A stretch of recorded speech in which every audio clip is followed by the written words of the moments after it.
아멘. 찬양을 힘차게 주셔서 감사합니다.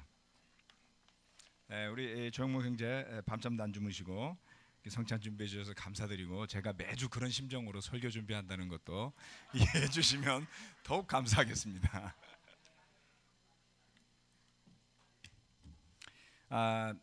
사실 제가 이렇게 사람들 앞에서 말하는 것을 두려워하거나 힘들어하는 성격도 아니고, 군생활할 때 사령관 앞에서 브리핑할 때도 떨지도 않고 침착하게 하는 편이었습니다. 그런데 교회 와서 성찬을 처음 나누는데 정말 거짓말 하나도 안 보태고 앞이 하얘지더라고요. 제가 설교 준비를 하면서 10몇 년간 악몽을 꿨습니다. 설교를 하려고 딱 섰는데 설교 노트가 없네. 악몽을 정말 한 15년 넘게 꾸다가 최근에 없어진 것 같아요. 없어졌어요. 아무튼 하지만 이렇게 마음으로 사실 이렇게 앞에 서서 이야기를 한다라는 것은 우리의 재주나 재능이나 지혜를 의지하기 어려운 일이죠. 그래서 더 마음을 가지고 준비하는 것 같습니다. 조영목 형제 성찬 나눔 감사드립니다. 아멘. 오늘 설교 말씀의 제목은 우리에게 믿음을 더하여 주십시오입니다. 누가복음 17장 말씀으로 가보겠습니다. 누가복음 17장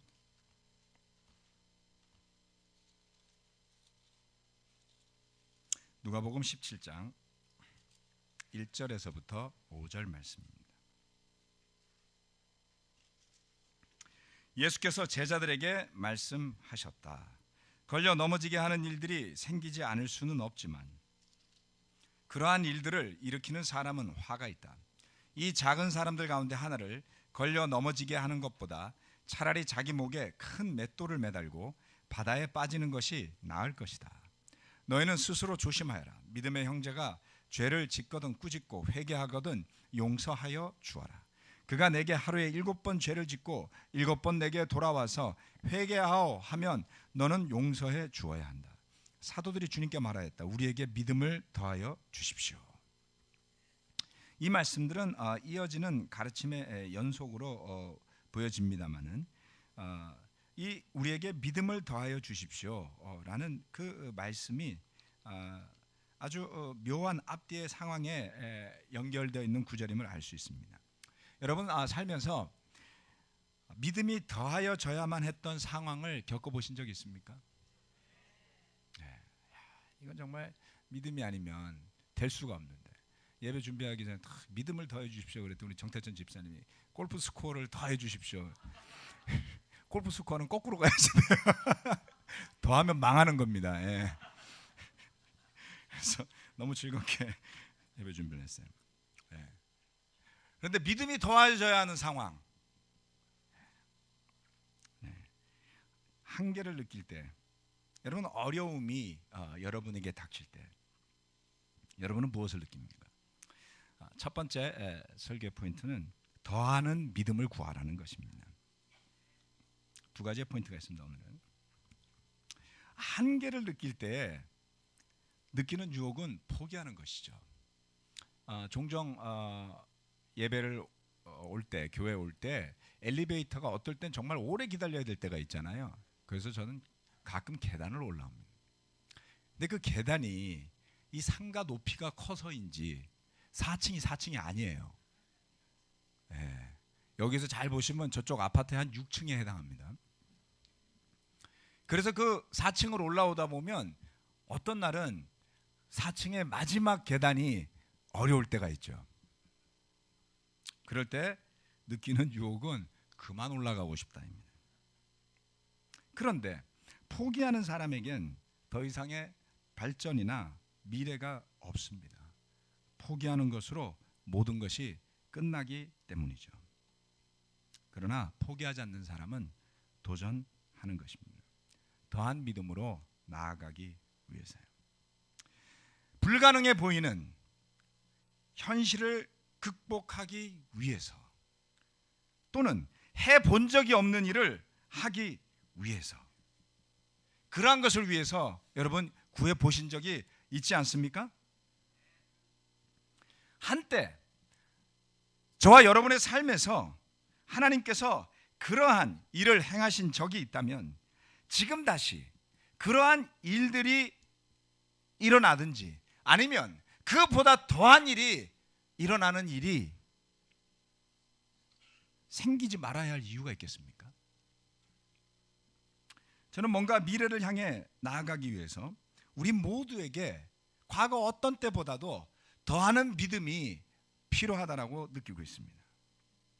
성경을 공부하는 사람에게 있어서 그 사람이 변화하고 믿음 가운데 거듭나기 위해서는 그저 성경 공부를 앞에서 이야기하는 것만으로 일어나지 않습니다. 기적이 반드시 필요한 것이죠. 어느 누구도 저절로 편안하게 성경 공부를 인도해 주었더니 뚝 하고 세례가 나왔습니다. 제자가 되었습니다. 이런 경우를 본 적이 저는 거의 없습니다. 적어도 아무 어려움 없이 시작부터 착하고 마지막까지 착해서 정말 아무 걱정 없이 세례받은 사람이 제 기억엔 20몇 년 동안 딱 한 명 있어요. 물어보지 마세요. 거의 없습니다. 수백 명 넘게 세례를 받고 제자가 되는 과정을 돌아보면, 그래서 정말 그런 경우는 엄청난 은혜라고 생각되는 것이죠. 거의 20년 넘게 전에 그런 경험이 딱 한 번 있고 그 뒤로는 단 한 번도 그런 일이 없었습니다. 즉 이 자리에 앉아 계시는 세례받은 믿음의 형제자매 여러분은 그처럼 영적인 사선을 넘어서 죄사함과 생명의 길로 들어선 기적의 증거들인 것이죠. 그게 그냥 되는 일이 아닙니다, 여러분. 그런 만큼 우리가 직면한 삶의 숙제, 또한 복음을 전하고 싶은 대상들을 만날 때 우리의 믿음이 더해지지 않고서는 그 장애물을 넘어갈 수 없는 것입니다. 여러분 자신을 돌이켜보시면서 지금까지 넘어본 적이 없었던 일들을 한번 생각해 봅시다. 제자가 된 뒤로 다른 누군가가 제자가 되는 일을 가까이서 경험해 보지 못한 분들에게는 그런 일이 일어나기를 기도하시기를 부탁드립니다. 세례받고 제자가 된 뒤로 성경 공부를 직접 인도해 보지 못한 분들에게는 그런 일이 일어나기를 열망하며 기도하시기를 권해드립니다. 성경 공부를 인도해 봤지만 시작부터 끝까지 못 해보신 분들에게는 그런 일이 일어나기를 기도하시기를 권해드립니다.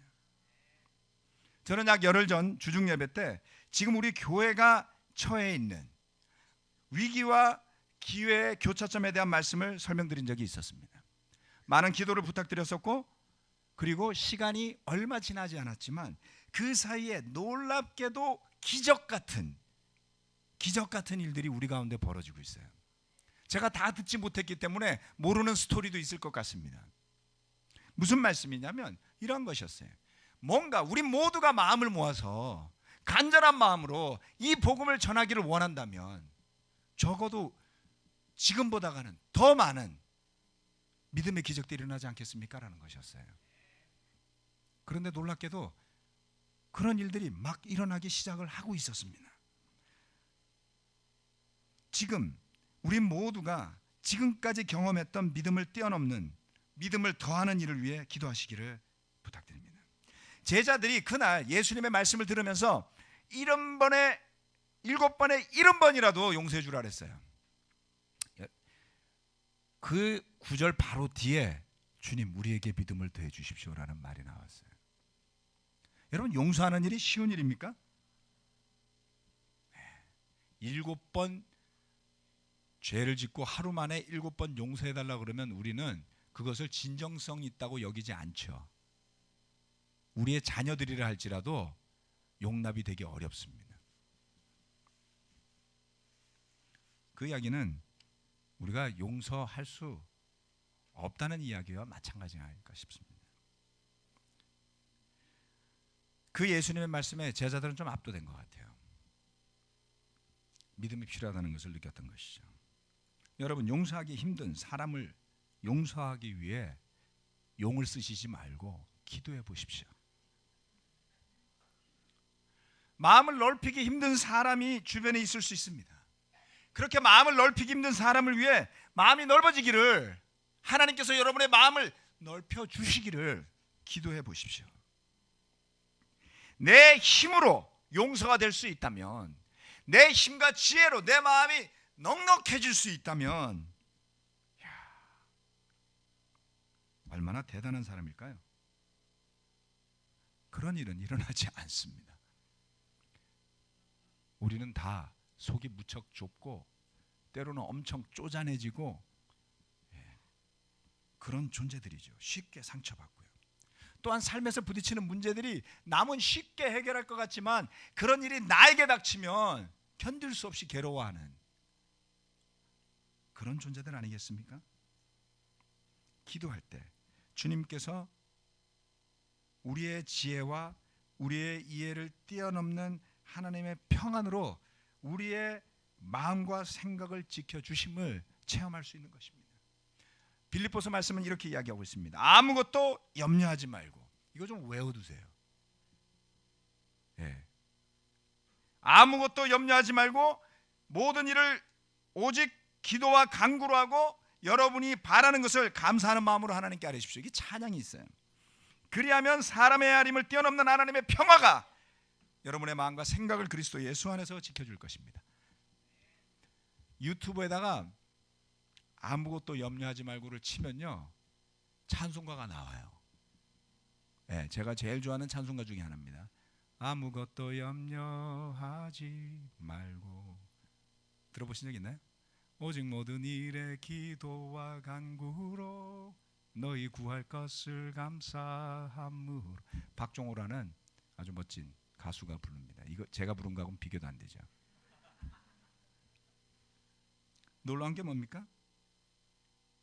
우리의 헤아림을 뛰어넘는 하나님의 평화가 우리의 마음과 생각을 그리스도 예수 안에서 지켜주는 이를 체험한 사람은 다시 그 자리로 돌아가고 싶은 것이죠. 베드로는 이야기했어요. 확실한 믿음의 체험을 해야 된다고요. 믿음이 만약에 여러분의 머릿속에만 머무는 것이라면 언젠가 여러분은 공허하게 느낄 겁니다.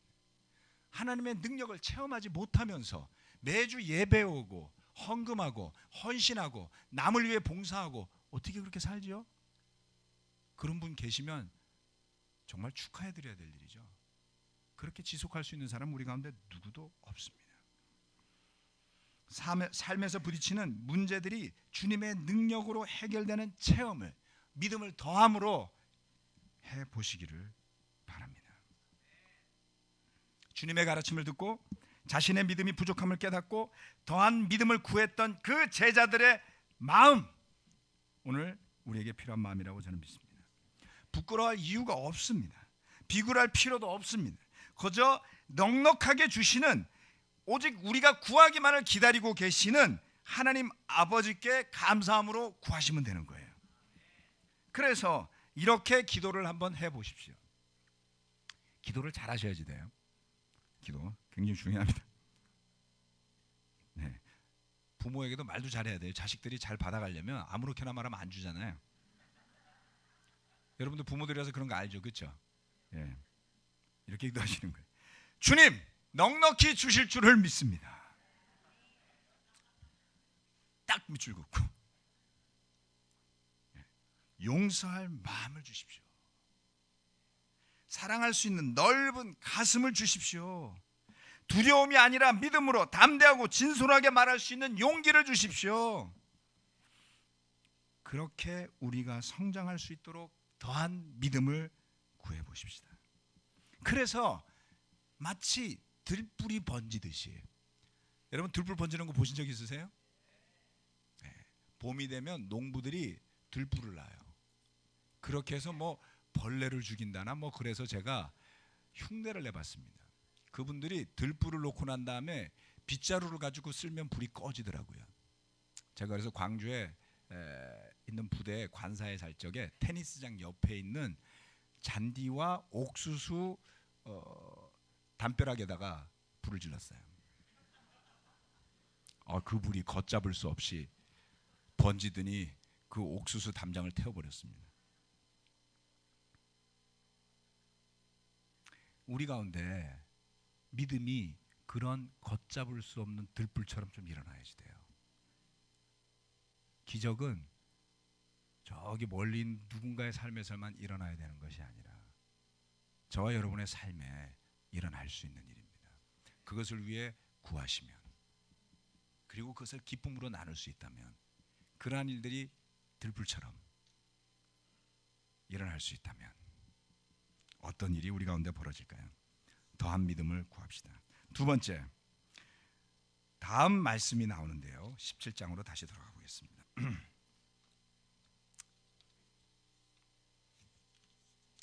누가복음 17장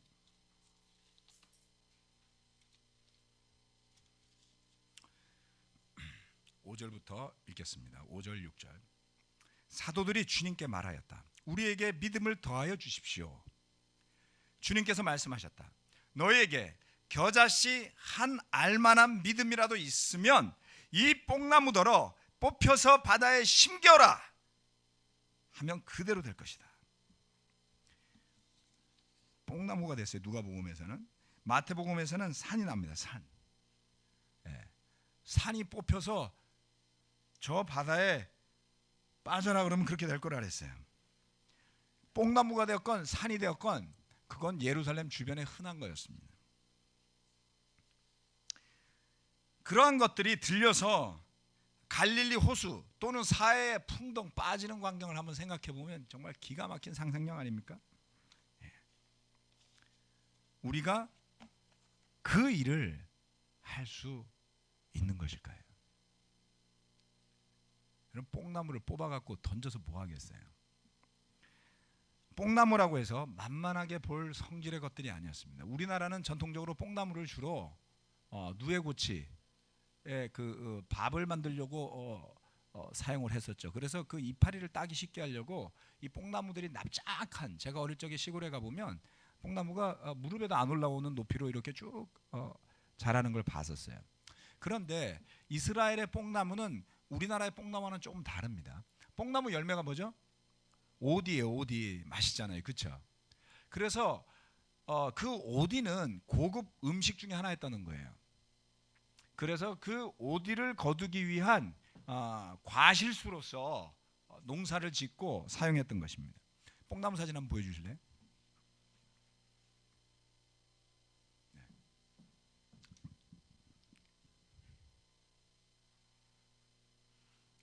뽕나무가요, 이게 삭개오가 올라갔던 뽕나무라고 여겨지는 나무랍니다. 올라갈 만하죠? 누에고치 밥 주는 뽕나무가 아니라고요. 어마어마하죠? 저게 아마 수령이 근한 뭐 1, 2천 년 됐을 것 같아요. 그 다음 사진 보여주실래요? 이건 우리나라 시골에 있는 뽕나무입니다. 수령 300년 된 뽕나무예요. 저 뽕나무 뽑아 보실래요? 네, 불 켜주십시오. 예수님 시대에 뽕나무를 뽑는 것도 쉬운 일이 아니었어요. 엄청나게 뿌리를 내려 있죠. 무슨 수로 뽑겠습니까? 산을 들어서 바다로 옮긴다고요? 불가능하죠. 산이 되었건 뽕나무가 되었건 인간의 힘으로 뽑아서 던질 수 있는 성질의 것이 아니었다는 것이 중요합니다. 두 번째 포인트는 겨자씨 한 알만한 믿음이 우리 모두에게 있다는 거예요. 잘 생각해 보세요. 야, 나는 진짜 겨자씨 한 알만한 믿음도 없어서 뽕나무는커녕 연필 한 자라도 옆으로 못 옮기겠다. 그렇게 생각하시는 분들이 분명히 있을 겁니다. 겨자씨 한 알만한 믿음이 무엇을 이야기합니까? 그것은 저는 이렇게 해석을 합니다. 우리가 할 수 없는 일을 하나님께서 이루어 주실 것을 믿는 것이죠. 여러분 잘 보셔야지 됩니다. 그 겨자씨만한 믿음을 우리는 이렇게 생각하죠. 내가 그 겨자씨만한 믿음을 소유한다면 내가 원하는 때에 이 뽕나무를 뽑아서 저 한강으로 옮길 수 있겠구나. 요술방망이에요. 우리가 생각하는 믿음은 금 나와라 뚝딱, 은 나와라 뚝딱, 산이 옮겨져라 뚝딱. 내가 원하는 것을 내가 원하는 때에 하게 하는 것을 우리는 때로는 믿음이라고 착각을 해요. 그래서 그 겨자씨만한 믿음도 없다고 생각하시죠. 때때로 우리는 그런 요술방망이 같은 믿음을 원할 때가 있습니다. 그러나 여러분, 성경에 나오는 기적의 이야기들을 다 살펴보세요. 어떠한 순간이라 할지라도 그 기적 자체가 목적이 된 경우가 있었나요? 만약에 그랬다면 베드로는 병 고치는 은사를 받았으니 떼돈을 벌고 엄청난 부자가 되지 않았겠습니까? 명이라고 소문만 나보세요. 먹고 사는 게 남부럽지 않습니다. 사도 바울은 어떻게 됐을까요? 그렇게 떠돌이 생활을 하며 복음을 전하며 고생하다 갇혀서 죽었어야 될까요? 병자 고치며 그런 팔자를 고치고 살았을 수도 있습니다. 그런데 사도행전을 자세히 살펴보면 그처럼 사람을 고치는 것이 그들의 목적이 아니었을 뿐만 아니라 그것을 지속적으로 하기를 원하며 살지도 않았어요. 그들이 복음을 전하는 여정의 어느 부분에 그와 같은 일이 일어났다 할지라도 그것이 가장 중요한 일이 전혀 아니더라는 것이죠. 뽕나무가 뽑혀서 바다에 빠진들 밥이 나옵니까? 돈이 나옵니까?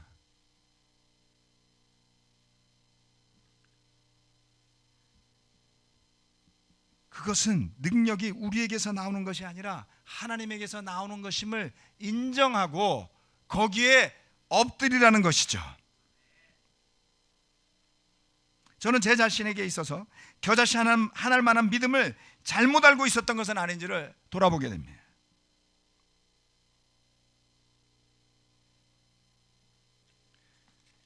여러분, 우리에게 그 믿음이 있기에 이 뽕나무를 뽑으셔서 저 호수에 던져주십시오.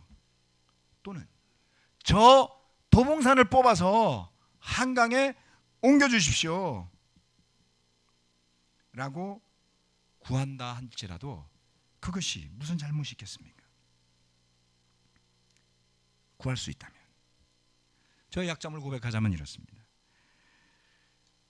저는 종종 눈에 보이고 손에 들리고 잡을 만한 것은 쉽게 믿지만 보이지 않거나 가능성이 희박한 것은 별로 믿거나 의지하고 싶어 하지 않는 경향이 있습니다. 제가 이공계 출신이거든요.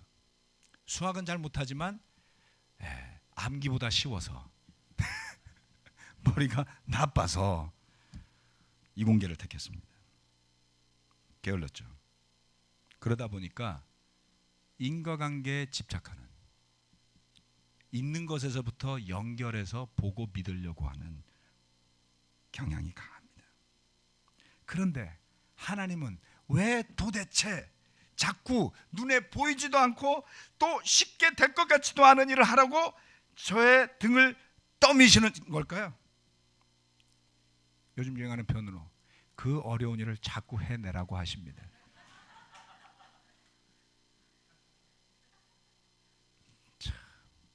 저도 썩썩 그 어려운 일을 해내고 제가 자꾸 그 일을 해내지 말입니다 이러고 싶은데요. 두렵죠. 그것을 극복하는 길은 솔직해지는 것임을 깨닫게 되었습니다.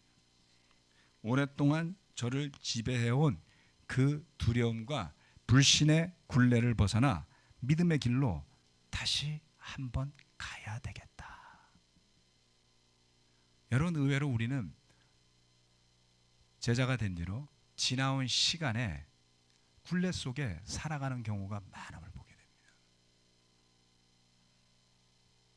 왜? 과거보다 더한 믿음의 기적을 기대하지 말아야 될까요? 두려움 때문입니다. 끝으로 저는 제가 가장 좋아하는 믿음과 관련된 한 구절을 나누고 싶습니다. 마가복음 9장 23절 말씀인데요. 예수께서 그에게 말씀하셨다. 할 수 있으면이 무슨 말이냐? 믿는 사람에게는 모든 일이 가능하다. 오늘 조영목 형제가 나눠주셨어요. 하나님께서 그의 딸을 사용해서 그 부모를 무릎 꿇게 하시고 겸손하게 하시고 정말 바뀌지 않을 것 같은 반기독교적인 서적은 죄다 모아서 다 읽고 성경도 다 읽고 엄청 열심히 읽고 그리고 믿지는 않아요. 그래서 양해를 구하고 성경 공부를 몇 번 중단했었습니다. 그런데 왜 자꾸 하재요? 이분이 마음이 있구나. 하지만 이분이 제자되게 할 수 있는 능력이 나에게는 없다. 믿는 사람에게는 모든 일이 가능하다. 당신이 하나님을 찾고자 하니 구하는 사람에게 주신다고 하신 말씀대로 이루어질 겁니다. 어려운 상황이지만 그것을 들어서 하나님이 인도하시지 않습니까? 오늘 우리 가운데 할 수 있으면 내지는 가능하다면 이라는 조건을 다시는 저와 같은 분들이요, 믿는 사람에게는 모든 일이 가능하다. 하나님의 목적을 위해 구하십시오. 어제 아내와 더불어 기도를 하면서 문득 과거에 믿었던 때에 주님께서 행하신 놀라운 일들 몇 가지가 떠올랐습니다. 그 일을 왜 이렇게 쉽게 잊어버리는지 모르겠어요. 그렇죠? 불가능한 믿음의 기적들이 한두 가지가 아니었거든요. 그래서 저는 이런 결심을 했습니다. 이번 한 주 동안 나는 최선을 다해서 과거에 놀라웠던 기적을 다 떠올리면서 기도해야 되겠다. 증거를 찾는 것이죠. 주님께서 하실 수 있습니다. 그 일들을 떠올리면서 그보다 더한 일을 주님께서 이루시기를 기도하고자 하는 것이죠. 여러분의 삶에서 하지 말아야 돼, 할 수 없을 이유를 찾기를 그만두시고 주님께서 과거 어느 삶의 순간에 이루셨던 놀라운 기적을 나누어 보십시오. 그리고 기도해 보십시오. 주님, 그보다 더한 일을 하실 수 있으니 그런 일을 저의 삶에서, 이 교회 안에서, 우리 가족 안에서, 우리 바이블톡 안에서 이루어 주십시오. 이것이 저의 뽕나무입니다라고 기도하신다면 그것이 들려서 바다에 빠지는 날 하나님을 찬양하실 때가 오리라 믿습니다. 말씀 마치겠습니다. 아멘.